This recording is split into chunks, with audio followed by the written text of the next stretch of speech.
सबका फोकस फिर से अदानी ग्रुप के शेयर पे आ गया। हाल फिलहाल की गतिविधियां ही ऐसी है जिसके ऊपर सवाल निशान उठने जायज भी है। जी हाँ, और इस बात तो कटघरे में खड़ी है एक्सचेंज। जी हाँ, एनएससी ने बहुत बड़ा निर्णय लिया है और उसके ऊपर इन्वेस्टिंग कम्युनिटी जो है वो काफी ज्यादा नाराज हुई है। दरअसल एनएसई ने सेमी एनुअल रिव्यू में अदानी ग्रुप के समूह के स्टॉक्स को अलग अलग इंडेक्सेस में शामिल करने का निर्णय लिया है और उसी के चलते निवेशकों की कम्युनिटी काफी ज्यादा हड़कंप मच चुकी है उसमें, क्योंकि हिंडनबर्ग की रिपोर्ट के बाद अच्छे शेयर जो है वो अदानी ग्रुप के वो धूल चाटते हुए नजर आए हैं और अब निवेशकों की कम्युनिटी बौखला चुकी है क्योंकि हिंडनबर्ग की रिपोर्ट के बाद शेयर्स गिरे, लेकिन अब एनएसई ने बहुत बड़ा बयान दिया है। क्या है वो बयान, आइए जानते हैं। दरअसल इन सब की शुरुआत होती है 16 फरवरी को, जहां पर मीटिंग में ये तय होता है कि कौन सा स्टॉक कौन से इंडेक्सेस में जाएगा, यानी कि सेमी एनुअल कॉन्फ्रेंस मीटिंग जो कि एनएससी एक्सचेंज में की गई थी। और वहां पर उस मीटिंग में ये तय हो कि 5 अदानी शेयर्स को लगभग एनएससी की 14 इंडेक्सेस में शामिल किया जाएगा। जी हाँ, Adani total gas, Adani enterprises, Adani Wilmar, Adani power और एसीसी सीमेंट्स होंगे नए इंडेक्स में शामिल। पर 17 फरवरी को एनएससी की इंडेक्स मेंटेनेंस सब कमेटी ने सेमी एनुअल रिव्यू की घोषणा की थी और ये जो घोषणा है उसके बाद से 31 मार्च से एनएससी के नए इंडेक्सेस के जो नियम है वो लागू होंगे, यानी कि ये जो स्टॉक्स 14 इंडेक्सेस में गए हैं अदानी ग्रुप के, वो जो है वो 31 मार्च से लागू होंगे।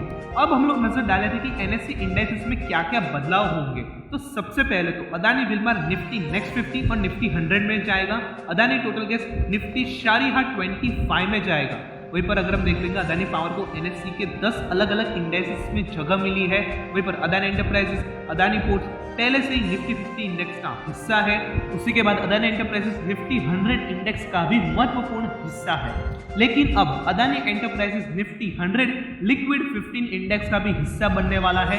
वहीं पर 31 मार्च से निफ्टी नेक्स्ट 50 में अदानी ग्रुप के शेयर्स की संख्या 6 होने वाली है। वहीं पर 31 मार्च से निफ्टी 100 में अदानी ग्रुप के शेयर्स की संख्या लगभग 8 शेयर्स की होने वाली है। अब दरअसल बात है कि मामला धूल कहाँ खा रहा है, इसलिए क्योंकि 24 जनवरी की पिटाई के बाद लगभग हिंडनबर्ग की रिपोर्ट के बाद 80% तक अदानी ग्रुप के स्टॉक्स गिरे हैं और अब नए इंडेक्स में शामिल होने की वजह से स्टॉक्स की जो वोलेटिलिटी है वो उच्चतम स्तर पर होगी और उसी की वजह से इंडियन स्टॉक मार्केट पे भी काफी ज्यादा असर पड़ेगा और अदानी ग्रुप के स्टॉक्स पर भी। अगर हम गिरावट का सिलसिला की बात कर रहे हैं तो सबसे पहले अदानी टोटल गैस 80% गिरा है, Adani green energy 76, Adani transmission 73%, Adani enterprises 68, Adani power 53% गिरा है, Adani Wilmar 44, Adani ports 31%, Ambuja cements 36%, ACC cements 30% तक स्टॉक टूटे हैं। और इसी डिसीजन के कारण से कि स्टॉक्स इतने ज्यादा गिर रहे उसके बाद भी लगभग एनएससी की 14 नए इंडेक्सेस में 5 अदानी ग्रुप के स्टॉक्स को शामिल किया गया है। आखिर एनएससी ने ऐसा क्यों किया,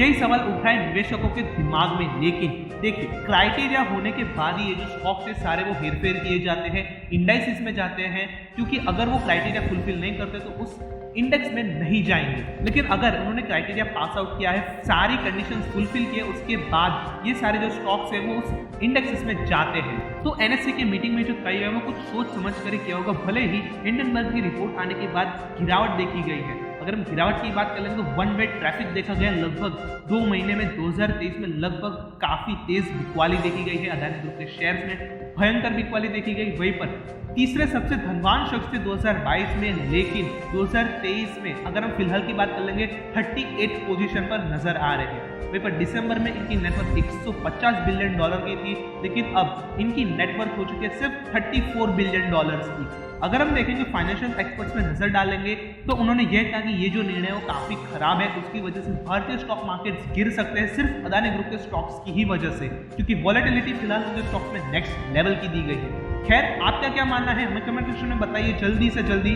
कि एनएससी का ये डिसीजन सही है या गलत। और हम आशा करते हैं मेरी दी गई वीडियो में जानकारी आपको पसंद आई होगी। अगर पसंद है तो इस वीडियो को लाइक कर दीजिए और फटाफट इस चैनल को सब्सक्राइब कर लीजिए।